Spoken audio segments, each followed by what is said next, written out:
আসসালামু আলাইকুম। আমি মোহাম্মদ সালমান, বিএসসি অনার্স অধ্যয়নরত, গণিত বিভাগ, জাতীয় বিশ্ববিদ্যালয়।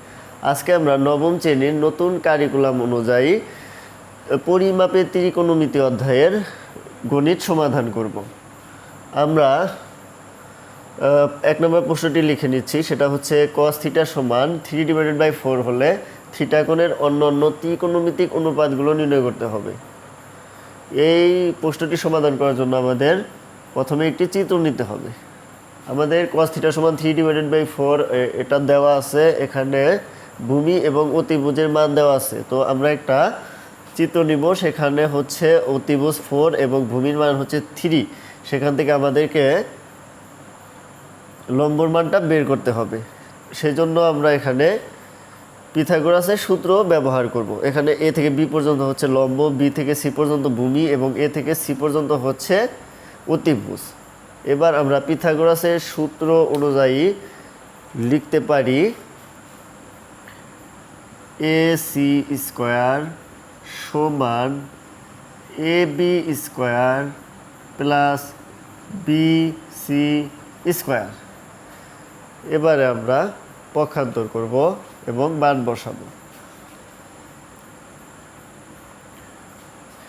এ বির মান আমরা বের করব, তাহলে আমরা এখানে এ বির মানটা বসাবো না, বাকি যেটা আছে এসি এবং বিসি এগুলার মান বসাবো এবং কি পক্ষান্তর করব।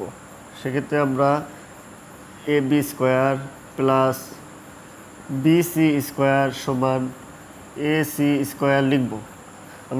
আমরা দ্বিতীয় লাইনে শুধু পক্ষান্তর করছি, মান বসাই নাই। এখন আমরা মানগুলো বসাবো কিভাবে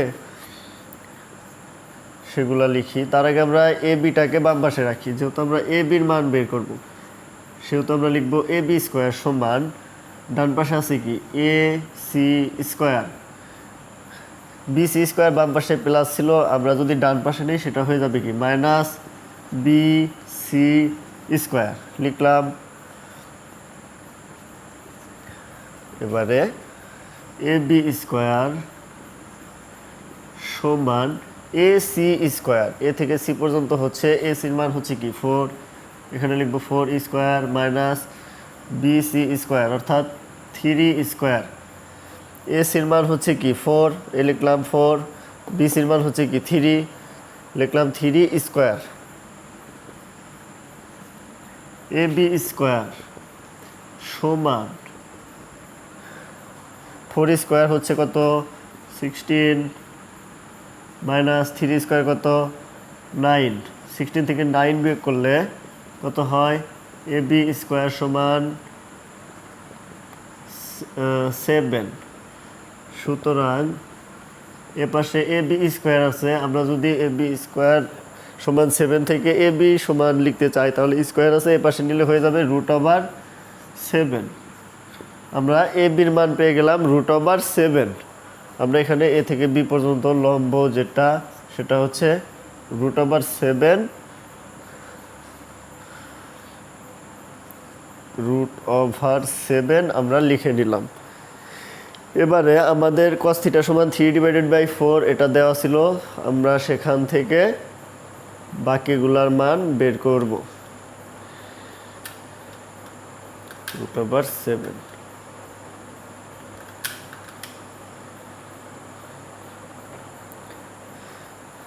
এবারে আমরা মানগুলো বের করার চেষ্টা করি। আমাদের এখানে দেওয়া ছিল cos থিটা সমান 3/4 অর্থাৎ ভূমি ভাগ অতিভুজ। cos থিটা সমান হচ্ছে ভূমি ভাগ অতিভুজ। তাহলে আমরা যদি sec থিটা বের করি, sec থিটা সমান, sec হচ্ছে কি cos এর বিপরীত, তাহলে স্বাভাবিকভাবে আমরা কি পাবো 4/3, আমরা sec থিটা পেয়ে গেলাম। এবারে যদি আমরা tan থিটা বের করি, tan থিটা সমান আমরা জানি লম্ব ভাগ হচ্ছে ভূমি। এখানে লম্ব কত আছে √7, যেটা আমরা বের করলাম পিথাগোরাসের উপপাদ্যের সাহায্যে। লম্ব আর নিচে আমরা লিখব কি ভূমি। ভূমি হচ্ছে কত 3 3 লিখলাম। টেনের বিপরীত হচ্ছে কি কট, তাহলে লিখব কি কট থিটা সমান 3/√7। এবারে আমরা সাইন থিটা বের করব। সাইন থিটা সমান লম্ব ডিভাইডেড বাই অতিভুজ, সেটা হচ্ছে কি √7/4। লম্ব ভাগ অতিভুজ, সাইনের বিপরীত হচ্ছে কোসেক। এবারে আমরা লিখব কোসেক থিটা সমান সাইন থিটা সমান লম্ব ভাগ অতিভুজ হলে আমরা এবারে লিখব অতিভুজ ভাগ লম্ব। অতিভুজ কত 4, লম্ব কত √7। আমরা প্রত্যেকটি অনুপাত পেয়ে গেলাম। আমাদের প্রশ্নটা ছিল এরকম, cos থিটা সমান 3/4 হলে থিটা কোণের অন্যান্য ত্রিকোণমিতিক অনুপাতগুলো নির্ণয় করতে হবে। আমরা সেই জন্য প্রথমে একটা চিত্র নিলাম। এখানে AB হচ্ছে লম্ব, BC হচ্ছে ভূমি এবং AC হচ্ছে উচ্চতা। এবারে আমাদের ABর মান লম্ব যেটা সেটা এখানে দেওয়া নেই, সেজন্য আমাদেরকে এই লম্বর মানটা বের করতে হবে। লম্ব বের করার জন্য আমাদের পিথাগোরাসের উপপাদ্য বা পিথাগোরাসের সূত্রটি ব্যবহার করতে হবে। আমরা পিথাগোরাসের সূত্রটি ব্যবহার করব, সেটা লিখলাম অতিভুজের উপর অঙ্কিত বর্গ অর্থাৎ AC স্কয়ার সমান অপর দুই বাহু AB এবং BC তাদের উপর অঙ্কিত বর্গ অর্থাৎ স্কয়ার, এদের যোগফল হচ্ছে কি সমান, সেটা আমরা লিখলাম। এবারে আমরা এই AC স্কয়ারকে ডান পাশে নিলাম আর AB স্কয়ার প্লাস BC স্কয়ারকে বাম পাশে লিখলাম অর্থাৎ পক্ষান্তর করলাম। এবারে আমরা AB স্কয়ার, যেহেতু আমরা ABর মান বের করবো সেজন্য AB স্কয়ারকে বাম পাশে রাখলাম। এখানে AC স্কয়ার ডান পাশে ছিল আর BC স্কয়ার আমরা বাম থেকে ডানে নিয়েছি, সেই জন্য ডান পাশে গেলে সেটা মাইনাস হয়ে যাবে। এবারে AB স্কয়ার সমান আমরা মান বসাইলাম। ACর মান হচ্ছে কত, ACর মান হচ্ছে 4 লিখলাম মাইনাস BC স্কয়ার, BCর মান হচ্ছে এখানে 3, তাহলে আমরা লিখব 3 স্কয়ার। পরের লাইনে AB স্কয়ার সমান 4 স্কয়ার করলে আমরা পাবো কি 16, 3 স্কয়ার করলে পাবো 9, 16 মাইনাস 9।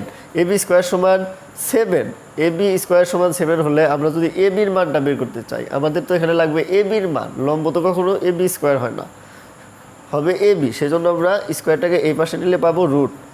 তাহলে AB সমান হচ্ছে কি √7। আমরা AB সমান √7 যেটা লম্বর মান পেয়ে গেলাম। এবার আমাদের দেওয়া ছিল cos থিটা সমান 3/4 অর্থাৎ ভূমি ভাগ অতিভুজ দেওয়া ছিল। আমাদের বাকি যে 5টা অনুপাত সেই 5টা অনুপাত আমাদের বের করতে হবে। তো আমরা প্রথমে sec থিটা বের করব।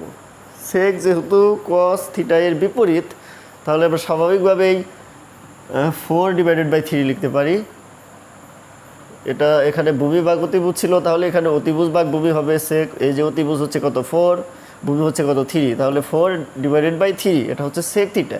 আবার যদি আমরা tan থিটা নিয়ে কাজ করি তাহলে এটা হবে লম্ব ভাগ ভূমি। tan থিটা সমান আমরা জানি কি লম্ব ভাগ ভূমি। লম্ব কত, লম্ব হচ্ছে এ থেকে বি পর্যন্ত, যেটার মান কত √7 আর ভূমি হচ্ছে কত 3, তাহলে আমরা 3√7/3 পাইলাম tan থিটা সমান। এবার tan এর বিপরীত কি cot, তাহলে আমরা cot থিটা সমান সিম্পলি লিখতে পারবো 3/√7। কিভাবে, tan থিটা সমান ছিল এখানে লম্ব ভাগ ভূমি, তাহলে আমরা স্বাভাবিকভাবে cot থিটা সমান লিখব কি ভূমি ভাগ লম্ব, অর্থাৎ ভূমি হচ্ছে 3 আর √7 হচ্ছে কি লম্ব, তাহলে 3/√7। এবার sin থিটা সমান লম্ব ভাগ অতিভুজ। লম্ব কত ছিল √7 আর অতিভুজ কত ছিল 4, তাহলে sin থিটা সমান আমরা লিখতে পারবো কত √7/4 হচ্ছে sin থিটা সমান। এরপরে হচ্ছে কোসেক থিটা সমান। কোসেক থিটা সমান, কোসেক হচ্ছে কি সাইনের বিপরীত, তাহলে সিম্পলি লিখতে পারবো 4/√7। সাইন থিটা সমান যদি লম্ব ভাগ অতিভুজ হয় তাহলে কোসেক থিটা সমান হবে অতিভুজ ভাগ লম্ব অর্থাৎ 4/√7। তো আমরা এরকমভাবে অন্যান্য অনুপাতগুলো বের করতে পারবো। যদি যে কোনো একটা অনুপাত দেওয়া থাকে তাহলে আমরা বাকি 5টা অনুপাত বের করতে পারি। তো আজকে আমরা এই একটি অঙ্ক সমাধান করলাম। পরবর্তীতে আরও যে অঙ্কগুলো আছে আমরা ধাপে ধাপে সমাধান করব। তো আজকের ক্লাসটা এই পর্যন্তই শেষ। আমি সামনে নতুন কারিকুলামের যে বইটা আছে সেই বই থেকে আরও কতগুলা ভিডিও আপলোড করব। ধন্যবাদ সবাইকে, আমার জন্য দোয়া করবেন। আসসালামু আলাইকুম।